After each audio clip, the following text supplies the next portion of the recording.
ਓੰਕਾਰ ਸਤਨਾਮ ਕਰਤਾ ਪੁਰਖ ਨਿਰਭਉ ਨਿਰਵੈਰ ਅਕਾਲ ਮੂਰਤ ਅਜੂਨੀ ਸੈਭੰ ਗੁਰ ਪ੍ਰਸਾਦ। ਮਾਗ ਮਜਨ ਸੰਗ ਸਾਧੂਆਂ ਧੂੜੀ ਕਰ ਇਸ਼ਨਾਨ। ਹਰ ਕਾ ਨਾਮ ਧਿਆਏ ਸੁਣ ਸਭਨਾ ਨੋ ਕਰ ਦਾਨ। ਜਨਮ ਕਰਮ ਮਲ ਉਤਰੈ ਮਨ ਤੇ ਜਾਏ ਗੁਮਾਨ। ਕਾਮ ਕ੍ਰੋਧ ਨ ਮੋਹੀਐ ਬਿਨਸੈ ਲੋਭ ਸੁਆਨ। ਸੱਚੈ ਮਾਰਗ ਚਲਦਿਆਂ ਉਸਤਤ ਕਰੇ ਜਹਾਨ। 68 ਤੀਰਥ ਸਗਲ ਪੁੰਨ ਜੀ ਦਇਆ ਪਰਵਾਨ। ਜਿਸਨੋ ਦੇਵੈ ਦਇਆ ਕਰ ਸੋਈ ਪੁਰਖ ਸੁਜਾਨ। ਜਿਨਾ ਮਿਲਿਆ ਪ੍ਰਭ ਆਪਣਾ ਨਾਨਕ ਤਿਨ ਕੁਰਬਾਨ। ਮਾਗ ਸੁਚੇ ਸੇ ਕਾਢੀਐ ਜਿਨ ਪੂਰਾ ਗੁਰ ਮਿਹਰਬਾਨ। ਜਿਨਾ ਮਿਲਿਆ ਪ੍ਰਭ ਆਪਣਾ ਨਾਨਕ ਤਿਨ ਕੁਰਬਾਨ। ਮਾਗ ਸੁਚੇ ਸੇ ਕਾਢੀਐ ਜਿਨ ਪੂਰਾ ਗੁਰ ਮਿਹਰਬਾਨ। ਵਾਹਿਗੁਰੂ ਜੀ ਕਾ ਖਾਲਸਾ ਵਾਹਿਗੁਰੂ ਜੀ ਕੀ ਫਤਿਹ। ਜੁਗੋ ਜੁਗ ਅਟਲ। ਧੰਨ ਦਾਤਾ ਸ਼੍ਰੀ ਗੁਰੂ ਗ੍ਰੰਥ ਸਾਹਿਬ ਮਹਾਰਾਜ ਜੀ ਦੀ ਪਾਵਨ ਪਵਿੱਤਰ ਨਿੱਘੀ ਗੋਦ ਦੇ ਅੰਦਰ ਜੁੜ ਕਰਕੇ ਬੈਠੇ ਗੁਰੂ ਪਿਆਰਿਓ, ਸਤਿਗੁਰੂ ਨੇ ਅਪਾਰ ਕਿਰਪਾ ਬਖਸ਼ਿਸ਼ ਮਹਿਰਾਮਤ ਕੀਤੀ ਕਿ ਆਪਾਂ ਨੂੰ ਧੰਨ ਧੰਨ ਸਾਹਿਬ ਸ਼੍ਰੀ ਗੁਰੂ ਗ੍ਰੰਥ ਸਾਹਿਬ ਮਹਾਰਾਜ ਜੀ ਦੀ ਇਲਾਹੀ ਬਾਣੀ ਦੇ ਨਾਲ ਜੁੜਨ ਦਾ ਸੁਭਾਗ ਸਮਾਂ ਪ੍ਰਾਪਤ ਹੋਇਆ ਹੈ। ਸੋ ਗੁਰੂ ਪਿਆਰਿਓ, ਅੱਜ ਆਪਾਂ ਮਾਘ ਦੇ ਮਹੀਨੇ ਦੇ ਰਾਹੀਂ ਸਤਿਗੁਰਾਂ ਦੀ ਇਲਾਹੀ ਬਾਣੀ ਦੇ ਨਾਲ ਸਾਂਝ ਪਾਵਾਂਗੇ। ਸਤਿਗੁਰਾਂ ਦੀ ਇਲਾਹੀ ਬਾਣੀ ਦੇ ਰਾਹੀਂ ਸਮਝਾਂਗੇ ਕਿ ਸਤਿਗੁਰੂ ਜੀ ਇਸ ਮਾਘ ਦੇ ਮਹੀਨੇ ਦੇ ਅੰਦਰ ਸਾਨੂੰ ਕਿਸ ਤਰ੍ਹਾਂ ਸਮਝਾਉਣਾ ਕਰਦੇ ਹਨ। ਕਿਉਂਕਿ ਗੁਰਬਾਣੀ ਦੇ ਅਰਥ ਭਾਵਾਂ ਨੂੰ ਦੇਖੀਏ, ਗੁਰਬਾਣੀ ਦੇ ਭਾਵ ਨੂੰ ਸਮਝੀਏ ਤਾਂ ਗੁਰਬਾਣੀ ਦੇ ਅਕੋਰਡਿੰਗ ਅਸੀਂ ਸਾਰੀਆਂ ਹੀ ਜੀਵ ਰੂਪੀ ਇਸਤਰੀਆਂ ਹਾਂ ਅਤੇ ਅਸੀਂ ਉਸ ਪਰਮਾਤਮਾ ਤੋਂ ਆਪਣੇ ਕੀਤੇ ਹੋਏ ਕਰਮਾਂ ਦੇ ਕਰਕੇ ਵਿਛੜੀਆਂ ਹੋਈਆਂ ਹਾਂ, ਜਿਨ੍ਹਾਂ ਦਾ ਸਿਰਲੇਖ ਸਤਿਗੁਰੂ ਗੁਰਪੰਚਮ ਪਾਤਸ਼ਾਹ 12 ਮਾਹ ਦੇ ਆਰੰਭ ਦੇ ਵਿੱਚ ਕਰਦੇ ਹਨ। ਕਿਰਤ ਕਰਮ ਕੇ ਵਿਛੜੇ ਕਰ ਕਿਰਪਾ ਮੇਲੋ ਰਾਮ। ਚਾਰ ਕੁੰਟ ਦਹਿ ਦਿਸ ਭ੍ਰਮੇ ਥਕ ਆਏ ਪ੍ਰਭ ਕੀ ਸ਼ਾਮ। ਕਿ ਅਸੀਂ ਆਪਣੇ ਕੀਤੇ ਹੋਏ ਕਰਮਾਂ ਦੇ ਕਰਕੇ, ਐ ਮੇਰੇ ਮਾਲਕ ਜੀ, ਅਸੀਂ ਆਪਣੇ ਕੀਤੇ ਹੋਏ ਕਰਮਾਂ ਦੇ ਕਰਕੇ ਤੇਰੇ ਤੋਂ ਦੂਰ ਹੋਏ ਹਾਂ, ਤੇਰੇ ਤੋਂ ਵਿਛੜੇ ਹੋਏ ਹਾਂ, ਅਤੇ ਆਪਣੀ ਕਿਰਪਾ ਕਰਕੇ ਬਖਸ਼ਿਸ਼ ਕਰਕੇ ਸਾਨੂੰ ਆਪਣੇ ਆਪੇ ਦੇ ਨਾਲ ਮਿਲ ਲੈ, ਸਾਨੂੰ ਆਪਣੇ ਆਪ ਦੇ ਨਾਲ ਜੋੜ ਲੈ। ਐ ਮਾਲਕ ਜੀ, ਕਰ ਕਿਰਪਾ ਮੇਲੋ ਰਾਮ। ਚਾਰ ਕੁੰਟ ਦਹਿ ਦਿਸ ਭ੍ਰਮੇ ਥਕ ਆਏ ਪ੍ਰਭ ਕੀ ਸ਼ਾਮ। ਅਸੀਂ ਚਾਰੇ ਦਿਸ਼ਾਵਾਂ ਭੜਕ ਚੁੱਕ ਕੇ ਤੇਰੇ ਦਰ 'ਤੇ ਆਏ ਹਾਂ, ਸਾਨੂੰ ਹੀ ਭੜਕਣਾ ਖਤਮ ਕਰਕੇ ਐ ਮੇਰੇ ਮਾਲਕ ਪ੍ਰਭੂ ਜੀਓ ਸਾਨੂੰ ਆਪਣੀ ਸ਼ਰਨ ਦੇ ਵਿੱਚ ਲੈ ਲੈ। ਅਤੇ ਤੇਰੇ ਤੋਂ ਬਿਨਾਂ ਸਤਿਗੁਰੂ ਜੀ ਕਹਿੰਦੇ ਕਿ ਐ ਮੇਰੇ ਮਾਲਕ, ਤੇਰੇ ਤੋਂ ਬਿਨਾਂ ਸਾਡੀ ਹਾਲਤ ਕਿਸ ਤਰ੍ਹਾਂ ਦੀ ਹੈ, ਕਿਸ ਤਰ੍ਹਾਂ ਦੀ ਹਾਲਤ ਹੈ। ਧਿਨ ਦੁਧੇ ਤੇ ਬਾਹਰੀ ਕਿਤੇ ਨਾ ਆਵੇ ਕਾਮ। ਜਿਵੇਂ ਉਹ ਗਊ ਜਿਹੜੀ ਗਾਂ ਦੁੱਧ ਨਹੀਂ ਦਿੰਦੀ, ਉਹ ਕਿਸੇ ਕੰਮ ਨਹੀਂ ਆਉਂਦੀ। ਮਾਲਕ ਉਸ ਗਾਂ ਨੂੰ ਪੱਠੇ ਨਹੀਂ ਪਾਉਂਦਾ, ਮਾਲਕ ਉਸ ਨੂੰ ਗਾਂ ਨੂੰ ਆਪਣੇ ਕਿੱਲੇ ਦੇ ਉੱਪਰ ਨਹੀਂ ਬੰਨ੍ਹਦਾ, ਉਸ ਨੂੰ ਅਵਾਰਾ ਛੱਡਦਾ ਹੈ, ਕਿਉਂਕਿ ਦੁੱਧ ਨਹੀਂ ਦੇ ਰਹੀ। ਧੇਨ ਦੁਧੇ ਤੇ ਬਾਹਰੀ ਕਿਤੇ ਨਾ ਆਵੇ ਕਾਮ, ਜਲ ਬਿਨ ਸ਼ਾਖ ਕੁਮਲਾਵਤੀ ਉਪਜੇ ਨਾਹੀ ਦਾਮ। ਜਿਵੇਂ ਕੋਈ ਬੂਟਾ ਹੈ, ਕੋਈ ਪੌਦਾ ਹੈ, ਉਸ ਨੂੰ ਪਾਣੀ ਨਹੀਂ ਪਾਇਆ ਜਾ ਰਿਹਾ, ਪਾਣੀ ਤੋਂ ਬਿਨਾਂ ਉਹ ਬੂਟਾ ਕੁਮਲਾ ਜਾਂਦਾ ਹੈ। ਇਸੇ ਤਰ੍ਹਾਂ ਹੀ ਸਤਿਗੁਰੂ ਆਖਦੇ, ਇਹ ਮੇਰੀ ਜੀਵ ਰੂਪੀ ਇਸਤਰੀ ਦਾ ਹਾਲ ਹੈ। ਤੇਰੀ ਅੰਤਰ ਆਤਮਾ ਦਾ ਹਾਲਾਤ ਇਹੋ ਜਿਹੇ ਨੇ। ਮਾਘ ਦੇ ਮਹੀਨੇ ਦੇ ਮਾਧਿਅਮ ਦੇ ਰਾਹੀਂ ਸਤਿਗੁਰੂ ਜੀ ਨੇ 12 ਮਹੀਨਿਆਂ ਦੇ ਮਾਧਿਅਮ ਦੇ ਰਾਹੀਂ ਸਾਨੂੰ ਇਹ ਸਮਝਾਉਣ ਦਾ ਯਤਨ ਕੀਤਾ ਹੈ ਕਿ ਇੱਕ ਜੀਵ ਰੂਪੀ ਇਸਤਰੀ ਕਿਸ ਤਰ੍ਹਾਂ ਉਸ ਪਰਮਾਤਮਾ ਤੋਂ ਵਿਛੜ ਕੇ ਕੋਹਾਂ ਦੂਰ ਜਾ ਚੁੱਕੀ ਹੈ, ਤੇ ਕਿਸ ਤਰ੍ਹਾਂ ਜਦੋਂ ਉਸ ਪਰਮਾਤਮਾ ਦੇ ਨਾਲ ਇਸ ਦਾ ਮਿਲਾਪ ਹੁੰਦਾ ਹੈ, ਮਿਲਦੀ ਹੈ ਪਰਮਾਤਮਾ ਦੇ ਨਾਲ, ਤੇ ਕਿਸ ਤਰ੍ਹਾਂ ਉਸ ਦੇ ਜੀਵਨ ਦੇ ਵਿੱਚ ਆਨੰਦ ਉਪਜਦਾ ਹੈ। ਇਸ ਦੇ ਨਾਲ ਨਾਲ ਹੀ ਮਾਘੀ ਦੇ ਇਤਿਹਾਸ ਦੇ ਬਾਰੇ, ਕਿਉਂਕਿ ਸਿੱਖ ਇਤਿਹਾਸ ਬੜਾ ਵਿਲੱਖਣ ਹੈ, ਬੜਾ ਵੱਡਾ ਇਤਿਹਾਸ ਹੈ ਸਿੱਖ ਇਤਿਹਾਸ। ਮਾਘੀ ਦੇ ਮਹੀਨੇ ਦੇ ਅੰਦਰ ਜੋ ਇਤਿਹਾਸ ਘਟਿਆ, ਜਿਸ ਇਤਿਹਾਸ ਦੀ ਘਟਨਾ ਕਰਮ ਚੱਕਰ ਚੱਲਿਆ, ਉਸ ਦੇ ਬਾਰੇ ਵੀ ਵਿਚਾਰ ਕਰਾਂਗੇ। ਸਤਿਗੁਰੂ ਗੁਰੂ ਗਰੀਬ ਨਿਵਾਜ ਮਹਾਰਾਜ ਬਖਸ਼ਿਸ਼ ਕਰਦੇ ਹਨ, ਮਾਘ ਮੱਝਨ ਸੰਗ ਸਾਧੂਆਂ, ਧੂੜੀ ਕਰ ਇਸ਼ਨਾਨ, ਹਰ ਕਾ ਨਾਮ ਧਿਆਏ ਸੁਣ, ਸਭਨਾ ਨੋ ਕਰਦਾਨ। ਜੇਕਰ ਪੁਰਾਤਨ ਹਿੰਦੂ ਪਰੰਪਰਾ ਦੇ ਵੱਲ ਦੇਖੀਏ, ਉਹਨਾਂ ਦੇ ਵਿੱਚ ਵੀ ਜਿਹੜਾ ਮਾਘ ਦਾ ਮਹੀਨਾ ਹੈ, ਜਿਹੜੀ ਮਾਘ ਦੀ ਸੰਗਰਾਂਦ ਹੈ, ਉਹ ਬੜਾ ਪਵਿੱਤਰ ਮੰਨੀ ਗਈ ਹੈ। ਕਿਉਂਕਿ ਮਾਘੀ ਤੋਂ ਇੱਕ ਦਿਨ ਪਹਿਲਾਂ ਲੋਹੜੀ ਦਾ ਤਿਉਹਾਰ ਆਉਂਦਾ ਹੈ।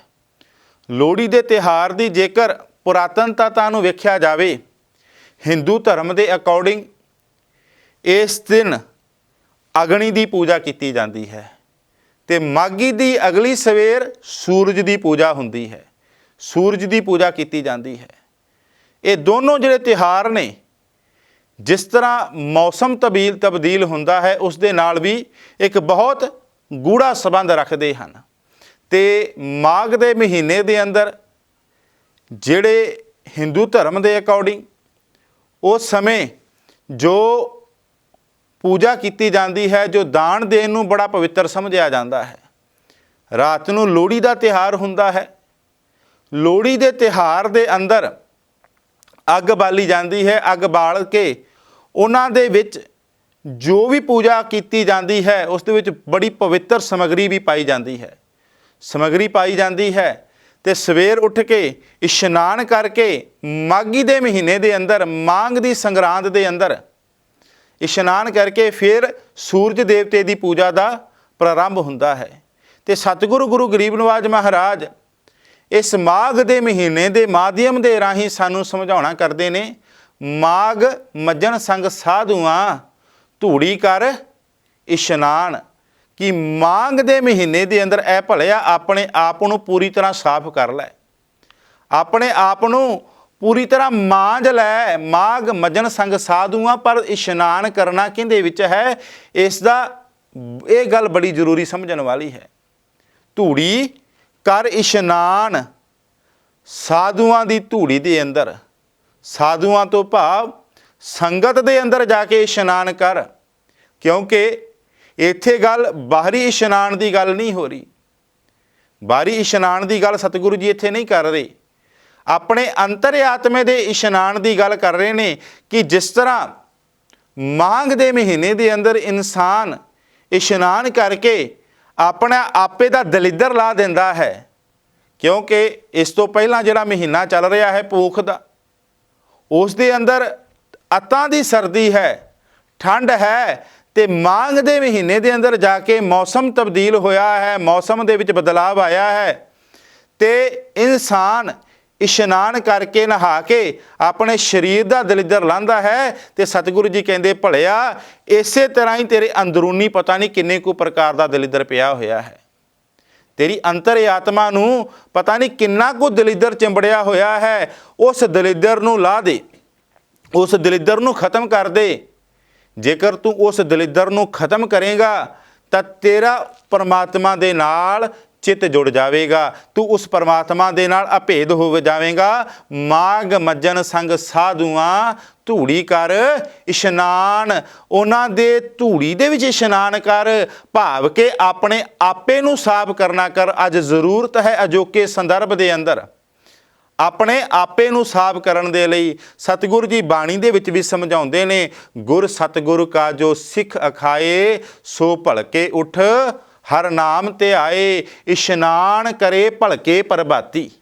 ਸਵੇਰੇ ਉੱਠ ਕੇ ਨਹਾਉਣ ਦਾ ਮਹੱਤਮ ਹੈ, ਸਵੇਰੇ ਉੱਠ ਕੇ ਇਸ਼ਨਾਨ ਕਰਨ ਦਾ ਮਹੱਤਮ ਹੈ, ਪਰ ਇਸੇ ਦੇ ਨਾਲ ਹੀ ਸਤਿਗੁਰ ਕਹਿੰਦੇ ਤੀਰਥ ਨਾਵਾਂ ਜੇ ਤਿਸ ਭਾਵਾਂ, ਕਿ ਤੀਰਥਾਂ ਤੇ ਤਾਂ ਨਾਵਾਂ ਹੈ ਮੇਰੇ ਦਾਤਾਰ ਜੀਓ ਜੇ ਤੈਨੂੰ ਭਾਉਂਦਾ ਹੋਵਾਂ, ਜੇਕਰ ਤੈਨੂੰ ਚੰਗਾ ਲੱਗਦਾ ਹੋਵਾਂ। ਤੀਰਥ ਨਾਵਾਂ ਜੇ ਤਿਸ ਭਾਵਾਂ, ਵਿਣ ਭਾਣੇ ਕੇ ਨਹਾਏ ਕਰੀ। ਬਿਨਾ ਭਾਣੇ ਤੋਂ, ਬਿਨਾ ਹੁਕਮ ਤੋਂ ਨਹਾਉਣਾ ਵੀ ਬੇਕਾਰ ਹੈ, ਕਿ ਜੇਕਰ ਤੇਰੇ ਨਹਾਉਣਾ ਵੀ ਤੇਰੇ ਹੁਕਮ ਦੇ ਵਿੱਚ ਨਹੀਂ ਹੈ ਨਾ। ਹੁਣ ਇੱਥੇ ਹੁਕਮ ਦੀ ਡੈਫੀਨੇਸ਼ਨ ਨੂੰ ਸਮਝਣਾ ਬੜਾ ਜ਼ਰੂਰੀ ਹੈ। ਹੁਕਮ ਕਹਿੰਦੇ ਕਿਹਨੇ ਉਹਨੂੰ? ਜਪਜੀ ਸਾਹਿਬ ਦੇ ਅੰਦਰ ਸਤਿਗੁਰੂ ਗੁਰੂ ਨਾਨਕ ਸਾਹਿਬ ਮਹਾਰਾਜ ਜੀ ਨੇ ਪਹਿਲਾ ਸਵਾਲ ਕੀਤਾ, ਕਿਮ ਸਚਿਆਰਾ ਹੋਈ ਹੈ, ਕਿਮ ਕੂੜੈ ਟੁੱਟੈ ਪਾਲ। ਕਿ ਸਚਿਆਰਾ ਕਿਵੇਂ ਬਣਿਆ ਜਾ ਸਕੇ, ਕਿਵੇਂ ਸੱਚਾ ਬਣਿਆ ਜਾ ਸਕੇ। ਕਿਉਂ ਕੂੜਾ ਟੁੱਟੈ ਪਾਲ, ਹੁਕਮ ਰਜ਼ਾਈ ਚੱਲਣਾ ਨਾਨਕ ਲਿਖਿਆ ਨਾਲ। ਸਤਿਗੁਰ ਕਹਿੰਦੇ ਜੇਕਰ ਉਸ ਪਰਮਾਤਮਾ ਦੇ ਭਲਿਆ ਹੁਕਮ ਦੇ ਵਿੱਚ ਚੱਲੇਗਾ, ਉਸ ਪਰਮਾਤਮਾ ਦੇ ਭਾਣੇ ਦੇ ਵਿੱਚ ਚੱਲੇਗਾ। ਹੁਕਮ ਤੋਂ ਭਾਵ ਇੱਥੇ ਆਰਡਰ ਜਾਂ ਕਮਾਂਡ ਨਹੀਂ ਹਨ। ਹੁਕਮ ਤੋਂ ਭਾਵ ਹੈ ਰੱਬੀ ਇੱਛਾ, ਰੱਬੀ ਭਾਣਾ, ਜਿਸ ਦੇ ਬਾਬਤ ਸਤਿਗੁਰੂ ਜੀ ਕਹਿੰਦੇ ਨੇ ਭੈ ਵਿੱਚ ਪਵਨ ਵਹਿ ਸਦਵਾਓ, ਭੈ ਵਿੱਚ ਚੱਲੈ ਲੱਖ ਦਰਿਆਓ, ਭੈ ਵਿੱਚ ਧਰਤੀ ਦੱਬੀ ਭਾਰ। ਕਿ ਸਭ ਕੁਝ ਉਸ ਦੇ ਭੈ ਦੇ ਵਿੱਚ ਚੱਲ ਰਿਹਾ ਹੈ, ਭਾਵ ਕਿ ਉਸ ਦੇ ਹੁਕਮ ਦੇ ਵਿੱਚ ਚੱਲ ਰਿਹਾ ਹੈ। ਤੇ ਸਤਿਗੁਰੂ ਆਖਦੇ ਨਹਾਉਣਾ ਵੀ ਤਾਂ ਹੀ ਚੰਗਾ ਹੈ ਜੇਕਰ ਤੇਰੇ ਭਾਣੇ ਦੇ ਵਿੱਚ ਹੈ, ਤੇਰੇ ਹੁਕਮ ਦੇ ਵਿੱਚ ਹੈ। ਤੇ ਸਤਿਗੁਰੂ ਜੀ ਇੱਥੇ ਉਹ ਨਹਾਉਣ ਦੀ ਗੱਲ ਕਰਦੇ ਨੇ ਕਿ ਜੇਕਰ ਤੇਰੀ ਅੰਤਰ ਆਤਮਾ ਸ਼ੁੱਧ ਹੋ ਜਾਵੇ, ਜਿਸ ਦੇ ਨਾਲ ਤੇਰਾ ਆਪਾ ਪਵਿੱਤਰ ਹੋ ਜਾਵੇ। ਮਾਗ ਮਜਨ ਸੰਗ ਸਾਧੂਆਂ, ਧੂੜੀ ਕਰ ਇਸ਼ਨਾਨ। ਇਸ ਤੋਂ ਬਾਅਦ ਹਰ ਕਾ ਨਾਮ ਧਿਆਏ, ਸੁਣ ਸਭਨਾ ਨੋ ਕਰਦਾਨ। ਹਰੀ ਦਾ ਨਾਮ ਧਿਆ ਤੇ ਉਸ ਨੂੰ ਸੁਣ। ਸਤਿਗੁਰੂ ਆਖਦੇ ਸੁਣਿਆ ਮੰਨਿਆ ਮਨ ਕੀਤਾ ਭਾਉ। ਸੁਣ ਕੇ ਮੰਨਣਾ ਹੈ ਤੇ ਮਨ ਦੇ ਵਿੱਚ ਭਾਉ ਧਾਰਨ ਕਰਨਾ ਹੈ। ਭਾਉ ਤੋਂ ਭਾਵ ਉਸ ਦਾ ਪ੍ਰੇਮ ਰੂਪੀ ਡਰ ਆਪਣੇ ਜੀਵਨ ਦੇ ਵਿੱਚ ਤੂੰ ਧਾਰਨ ਕਰ ਲਵੀਂ। ਜਦੋਂ ਤੂੰ ਉਸ ਪਰਮਾਤਮਾ ਦਾ ਭੈ ਰੂਪੀ ਡਰ ਆਪਣੇ ਜੀਵਨ ਦੇ ਵਿੱਚ ਧਾਰਨ ਕਰ ਲਵੇਂਗਾ ਤਾਂ ਤੇਰਾ ਜੀਵਨ ਸੁਚੱਜਾ ਹੋ ਜਾਵੇਗਾ। ਜੇਕਰ ਗੁਰੂ ਪਿਆਰਿਓ ਗੁਰਬਾਣੀ ਦੇ ਅਰਥਾਂ ਨੂੰ ਦੇਖਣਾ ਹੋਵੇ, ਗੁਰਬਾਣੀ ਦੇ ਗੋਹਜ ਨੂੰ ਦੇਖਣਾ ਹੋਵੇ ਤਾਂ ਗੁਰਬਾਣੀ ਸਾਨੂੰ ਜੀਵਨ ਜਾਚ ਦਾ ਖਜ਼ਾਨਾ ਹੈ। ਗੁਰਬਾਣੀ ਸਾਨੂੰ ਜੀਵਨ ਜਿਉਣਾ ਸਿਖਾਉਂਦੀ ਹੈ ਕਿ ਐ ਬੰਦਿਆ ਤੂੰ ਕਿਸ ਤਰ੍ਹਾਂ ਆਪਣਾ ਜੀਵਨ ਬਤੀਤ ਕਰਨਾ ਹੈ, ਕਿਸ ਤਰ੍ਹਾਂ ਆਪਣਾ ਜੀਵਨ ਜਿਉਣਾ ਹੈ। ਕਿਉਂਕਿ ਗੁਰਬਾਣੀ ਹੈ ਹੀ ਜੀਵਨ ਜਾਚ ਦਾ ਖਜ਼ਾਨਾ। ਤਾਂ ਹੀ ਤਾਂ ਸਤਿਗੁਰੂ ਆਖਦੇ ਗੁਰਬਾਣੀ ਗਾਵੋ ਭਾਈ, ਉਹ ਸਫਲ ਸਦਾ ਸੁਖਦਾਈ। ਕਿ ਜਿਨ੍ਹਾਂ ਨੇ ਗੁਰਬਾਣੀ ਗਾਈ ਹੈ, ਜਿਨ੍ਹਾਂ ਨੇ ਗੁਰਬਾਣੀ ਪੜ੍ਹੀ ਹੈ, ਉਹਨਾਂ ਦਾ ਜੀਵਨ ਸੁਹੇਲਾ ਹੋ ਗਿਆ ਹੈ, ਉਹਨਾਂ ਦਾ ਜੀਵਨ ਸੁਚੱਜਾ ਹੋ ਗਿਆ ਹੈ। ਉਹ ਜੀਵਨ ਦੇ ਵਿੱਚੋਂ ਦੁੱਖਾਂ ਤੋਂ ਘਬਰਾਉਂਦੇ ਨਹੀਂ ਹਨ ਤੇ ਸੁੱਖਾਂ ਦੇ ਵਿੱਚ ਡੋਲਦੇ ਨਹੀਂ ਹਨ। ਉਹ ਤਾਂ ਕਹਿੰਦੇ ਹਨ ਜੇ ਸੁਖ ਦੇਹ ਤਾਂ ਤੁਝੇ ਅਰਾਧੀ, ਦੁੱਖ ਪੀ ਤੁਝੇ ਧਿਆਈ। ਜੇ ਭੁੱਖ ਦੇਹ ਤਾਂ ਇਤਹੀ ਰਾਜਾਂ, ਦੁੱਖ ਵਿੱਚ ਸੁਖ ਮਨਾਈ। ਜੇਕਰ ਉਹਨਾਂ ਦੇ ਜੀਵਨ ਦੇ ਵਿੱਚ ਸੁੱਖ ਆਉਂਦਾ ਹੈ ਤਾਂ ਵੀ ਤੇਰਾ ਸ਼ੁਕਰ ਕਰਦੇ ਨੇ। ਜੇਕਰ ਉਹਨਾਂ ਦੇ ਜੀਵਨ ਵਿੱਚ ਸੁੱਖ ਆਉਂਦਾ ਹੈ ਤਾਂ ਵੀ ਤੇਰੀਆਂ ਦਾਤਾਂ ਦਾ ਸ਼ੁਕਰਾਨਾ ਕਰਦੇ ਨੇ। ਹਰ ਕਾ ਨਾਮ ਧਿਆਏ, ਸੁਣ ਸਭਨਾ ਨੋ ਕਰ ਦਾਨ।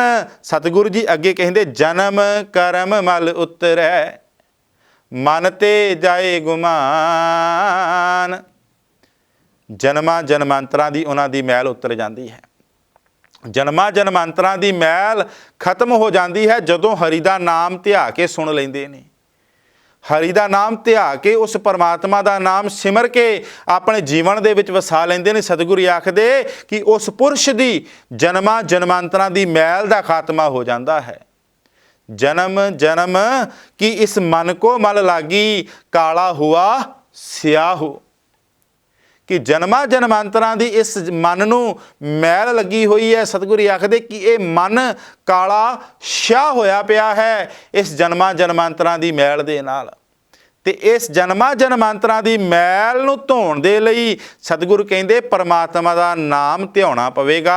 परमात्मा दा नाम ध्या के उस परमात्मा दे नाम नूं सुण के अपने जीवन दे विच लागू करना पवेगा कि वो परमात्मा दा नाम सानूं की करन दा उपदेश दे रिहा है, सानू की समझाउण दा उपदेश दे रहा है। गुरबाणी सानू आख की रही है कि किस तरह का जीवन जिउणा है। सो गुरु प्यारिओ, जिथे आपां अज माघ दे महीने की विचार कर रहे हाँ, उस दे नाल ही अज दा जिहड़ा पावन दिहाड़ा है, माघी दा दिहाड़ा, बहुत ही सिख इतिहास के अंदर महत्वपूर्ण स्थान रखता है। वैसे तो जेकर इतिहासिक पॉइंट व्यू ना देखिए तो ये जिहड़ा दिहाड़ा सी, ये जिहड़ी घटना सी माघी दी 40 मुक्तियां वाली घटना, ये 5 मई नूं घटी सी। 5 मई 1705 की घटना है। पर उस समय जिस स्थान ते ये घटना घड़ी, खिदराणे की ढाब उसका पुरातन नाम सी। रेतला इलाका सी। रेतला इलाका होने करके पानी की थुड़ सी, ते पानी की थुड़ नूं मुख रखदिया होया उस समय दे जो सिख सन, आने वाले समय दे विच ते इस घटना नूं माघी दी संगरांद मनाउण दा प्रावधान शुरू हो गया। परंपरा जिहड़ी सी वो माघी दी संगरांद नूं मनाउण दी शुरू हो गई, जिस दे विच किसी भी सिख ने नुक्ताचीनी नहीं सी कीती। ते अज भी ये जिहड़ी घटना है, इसका इतिहास है, वो माघी दी संगरांद नूं श्री मुक्तसर साहिब विखे मनाया जाता है। सो इतिहास के अंदर जिक्र ये आउंदा है कि वो 40 सिख जिहड़े साहिबां नूं आनंदपुर साहिब दे अंदर बेदावा लिख के देकर आए सन, उन्हां नूं प्रेर के, क्योंकि गुरबाणी आखदी एक दुख विछोड़ा, एक दुख भूख, 2 दुख सब तो वड्डे ने। एक दुख विछोड़े का, किसी तो कोई विछड़ जाए, कोई दूर हो जाए, वो भी बड़ा वड्डा दुख है। पहले नंबर पर यह दुख मन्निया गया है, गुरबाणी समझा रही है। एक दुख भूख, दूजा दुख भुख का दुख है। भुखे ध्याए सिख जिहड़े आनंदपुर साहिब नूं लगातार इतिहास कहता है 7 महीने घेरा पिया रहा। 7 महीने के घेरे तो बाद सिखां ने गुरु पातशाह दे अगे बेनती भी की कि सतगुरु जी, मुगल कसमां चुक रहे ने, मुगल कसमां खा रहे ने, ते पहाड़ी राजे भी कसमां खा रहे ने, क्यों ना आपां आनंदपुर का किला खाली कर चलीए। सतगुरु जी ने समझाया कि हजे मौका नहीं है, पर कुछ सिख इस गल ते अड़ गए कि असीं किला खाली करके जाना है, असीं तुहाडे नाल होर लंबेरा समा नहीं रह सकते। तो सतगुरु जी ने कहा चलो ठीक है भाई, तुसीं जाना है तो बेशक जाओ, पर एक पटे ते लिख के दे के जाओ कि अज तो तुसीं साडे गुरु नहीं ते असीं तुहाडे सिख नहीं। इतिहास कहता है सिखां ने वो बेदावा सतगुरु जी नूं लिख के दिता कि गुरु पातशाह अज तो तुसीं साडे गुरु नहीं ते असीं तुहाडे सिख नहीं आ। ते सच जाड़िओ, जदों वो बेदावा लिख के कहते घर अपने गए, वो 40 मझैल सिख घर गए, घर वड़दियां सार ही घरदियां ने ताने मेने मारने शुरू कर दिते कि तुसी गुरु तो बेमुख हो के आए हो। इस्त्रियां ने अपने बच्चे चुक के अंदर लै गईयां कि इन्हां बेमुखां दा किते परछावां भी साडे बच्चियां ते ना पै जावे, क्योंकि गुरु तो बेमुख हो के आए ने। सो गुरु प्यारिओ, सच जाणिओ, अजोके समय के अंदर असीं गुरुओं नूं पता नहीं किन्ना कु वड्डा बेदावा लिख के दे चुके हाँ। गुरु नूं किन्ना कु वड्डा बेदावा लिख के दे चुके हाँ। सतगुरु जी किरपा करन, बख्शिश करन, सानूं भी समझाउण वाला कोई माता भागो भाग कौर जी वर्गा मिल जाए। माता भाग कौर जी, इतिहास कहता है कि माता भाग कौर जी ने उन्हां 40 ਸਿੰਘਾਂ ਨੂੰ इकट्ठिया करके समझाउणा कीता है, ते 40 दीयां अखां दे विच जल है, अपनी कीती हुई गलती का पछतावा है। कहन लगे माता जी साडे कोलों बहुत वड्डी भुल हुई है, बहुत वड्डी अवग्या हुई है, कि असी अपने गुरु नूं, अपने सतगुरु नूं बेदावा लिख के देख रहे हाँ। सो इतिहास कहता है कि उन्हां 40 नूं प्रेर के माता भाग कौर जी मैदाने जंग दे विच लैके जाते ने। मैदाने जंग दे विच लिजा के इतिहास कहता है कि इन्नी वड्डी जंग हुई कि इन्हां 40 ਸਿੰਘਾਂ ने पिछों तुरी आउंदी वजीर खां की ਲੱਖਾਂ की जिहड़ी फौज सी उस दा मुकाबला कीता है। ते सतगुरु जी जानते सन कि मेरे जाना तो वध प्यारे सिंह मैदाने जंग दे विच जूझ के शहीदियां पा रहे ने। ते जद सतगुरु जी मैदाने जंग दे विच उतर के आ पाउंदे ने, जंग समाप्त हुंदी है, खिदराने की ढाब दे अंदर वो 40 ਸਿੰਘ मुगलों की फौज दे नाल लड़दे होए शहीदी जाम पी जाते ने। ते सतगुरु जी अपने सिखां नूं वर देंदे जांदे ने कि ये मेरा 10 हज़ारिया, ये मेरा 20 हज़ारिया, ये मेरा 30 हज़ारिया, ये मेरा 40 हज़ारिया। ते माँ भाई महा सिंह कोल इतिहास कहता पहुँचते हैं ते भाई महा सिंह दे सवास चल रहे ने। भाई महा सिंह दा सिर अपनी गोदी दे विच रख के सतगुरु गुरु गरीबराज महाराज कहते क्यों भाई महा सिंह बोलो की चाहिदा है। ते सतगुरु जी दे अगे हाथ जोड़ के भाई महा सिंह ने कहा सी सतगुरु जीओ जेकर तुठे हो, जेकर किरपा दे घर दे विच आए हो तां बेदावा पाड़ दिओ जिहड़ा असीं तुहानूं लिख के दे के आए सां। ते सतगुरु जी आनंदपुर दे विचों बाहर निकलते समय सब तो कीमती समान सरसा नदी दे विच भी रुड़ गया सी। हीरे जहवरात नहीं सांभे पर सतगुरु जी ने अपने कमर कसे दे विचों सिखां दा बेदावा सांभ के रखिया होया सी। ते सतगुरु जी ने उस स्थान ते बैठ के वो बेदावा अपने हत्थां दे नाल पाड़िया। ते सतगुरु जी ने कहा सी भाई मान सिंह आज तो ये बेदावा दिता पाड़, ये टुट्टी गंढी गई है, उस स्थान का नाम टुट्टी गंढी बन गया। तो सच जानियो जिस खिदराने की ढाब के अंदर सिखां ने जंग लड़ी उस पावन शहर का नाम श्री मुक्तसर साहिब बन गया, क्योंकि उत्थे 40 मुक्तियां ने मुक्ति प्राप्त की। ते सतगुरु जी ने बचन किया कि भाई जिहड़ा शरधा दे नाल इत्थे आवेगा वो भी इत्थे आण के मुक्त हो जाएगा। इतिहास गवाह है जब सतगुरु जी जब माछीवाड़े दे जंगलों के तुरे जा रहे सन ते सतगुरु जी ने कहा सी भाई दया सिंह देख बाग ही बाग, बाग ही बाग, बाग ही बाग। ते भाई दया सिंह ने आख्या सी कि सतगुरु जी मैनू तो हर पासे कंडियाली झाड़ियां नज़र आउंदियां ने, किते कोई बाग दिसदा ही नहीं है। सतगुरु जी ने कहा भाई दया सिंह जी आने वाले समय के अंदर ये इलाका सब तो वध प्रफुल्लित होवेगा।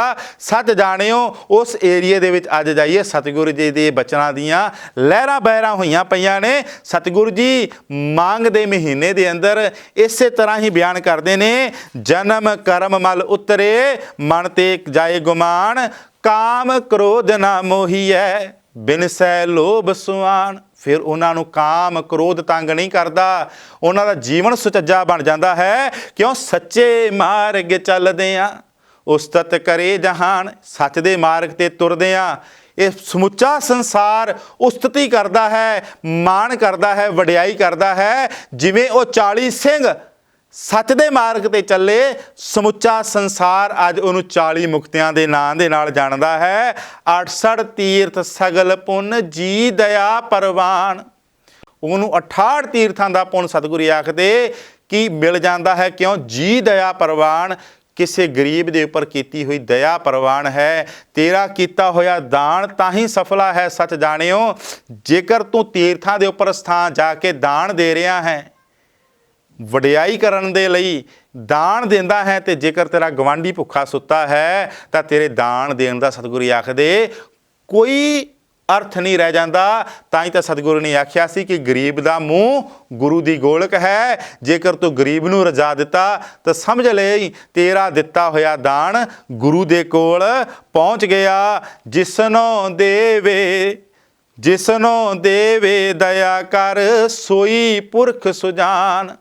वो पुरख सियाणा है, वो पुरख दयावान है जिस दे उपर सतगुरु की कृपा हो जाए। सतगुरु जी अंत विच समझाते ने जिन्ना मिलिया प्रभ अपना नानक तिन कुरबान। जिन्होंने परमात्मा मिल गया है, गुरु पातशाह कहते मैं उन्हां तो कुरबान जांदा हाँ, सदके जांदा हाँ। माग सुचे से काढ़ीएं जिन पूरा गुर मेहरवान। माघ दे अंदर भाई सुच्चे वो ने, क्योंकि इतिहास है, एक संस्कृति है, एक परंपरा है ਕਿ ਮਾਘ ਦੇ ਮਹੀਨੇ ਦੇ ਅੰਦਰ ਸਭ ਤੋਂ ਪਹਿਲਾਂ ਸੁੱਚੇ ਮੂੰਹ ਖਿਚੜੀ ਖਵਾਈ ਜਾਂਦੀ ਹੈ। ਸਤਿਗੁਰੂ ਜੀ ਉਸੇ ਪਰੰਪਰਾ ਨੂੰ ਉਦਾਹਰਣ ਲੈ ਕੇ ਸਾਡੇ ਸਾਹਮਣੇ ਸਮਝਾਉਂਦੇ ਨੇ ਕਿ ਭਾਈ ਮਾਘ ਦੇ ਮਹੀਨੇ ਦੇ ਅੰਦਰ ਸੁੱਚੇ ਤਾਂ ਅਸਲ ਮਾਇਨਿਆਂ ਦੇ ਵਿੱਚ ਉਹ ਨੇ ਜਿਨ੍ਹਾਂ ਦੇ ਉੱਪਰ ਗੁਰੂ ਦੀ ਮਿਹਰਾਮਤ ਹੈ, ਜਿਨ੍ਹਾਂ ਦੇ ਉੱਪਰ ਗੁਰੂ ਦੀ ਬਖਸ਼ਿਸ਼ ਹੈ। ਸੋ ਆਪਾਂ ਵੀ ਸਤਿਗੁਰੂ ਦੇ ਪਾਸੋਂ ਦਾਤ ਮੰਗੀਏ, ਸਤਿਗੁਰੂ ਦੀ ਕਿਰਪਾ ਕਰਨੀ, ਬਖਸ਼ਿਸ਼ ਕਰਨੀ। ਸਾਡੇ ਕੋਲ ਵੀ ਜਿਹੜੇ ਅਸੀਂ ਗੁਰੂ ਨੂੰ ਬੇਦਾਵਾ ਲਿਖ ਕੇ ਦੇ ਚੁੱਕੇ ਹਾਂ, ਸਾਨੂੰ ਵੀ ਕੋਈ ਸਮਝਾਉਣ ਵਾਲਾ ਮਾਤਾ ਭਾਗ ਕੌਰ ਜੀ ਵਰਗਾ ਭੇਜ ਦੇ, ਤਾਂ ਜੋ ਅਸੀਂ ਵੀ ਆਪਣੇ ਜਿਹੜੇ ਦੁਆਰਾ ਲਿਖੇ ਹੋਏ ਬੇਦਾਵੇ ਨੇ ਉਹ ਸਤਿਗੁਰੂ ਤੋਂ ਪੜਵਾ ਸਕੀਏ, ਤਾਂ ਜੋ ਸਾਡਾ ਜੀਵਨ ਵੀ ਸੱਚੇ ਮਾਰਗ ਚਲਦੇ ਆ ਉਸਤ ਕਰੇ ਜਹਾਨ ਵਾਲਾ ਹੋ ਸਕੇ। ਸੋ ਗੁਰੂ ਦੇ ਪਾਸੋਂ ਇਹੀ ਦਾਤਾਂ ਮੰਗੀਏ ਕਿ ਵਿਸਰ ਨਾਹੀਂ ਦਾਤਾਰ ਆਪਣਾ ਨਾਮ ਦੇਹੋ, ਗੁਣ ਗਾਵਾਂ ਦਿਨ ਰਾਤ ਨਾਨਕ ਚਾਓ ਇਹੋ। ਵਿਚਾਰਾਂ ਕਰਦੇ ਹੋਏ ਏਕ ਨਹੀਂ ਅਨੇਕ ਭੁੱਲਾਂ ਹੋਈਆਂ, ਗੁਰੂ ਅਤੇ ਗੁਰੂ ਦੀ ਸੰਗਤ ਬਖਸ਼ਣਯੋਗ ਹੈ, ਬਖਸ਼ੇ। ਅੰਤ ਵਿੱਚ ਬੁਲਾਓ ਫਤਿਹ। ਵਾਹਿਗੁਰੂ ਜੀ ਕਾ ਖਾਲਸਾ, ਵਾਹਿਗੁਰੂ ਜੀ ਕੀ ਫਤਿਹ।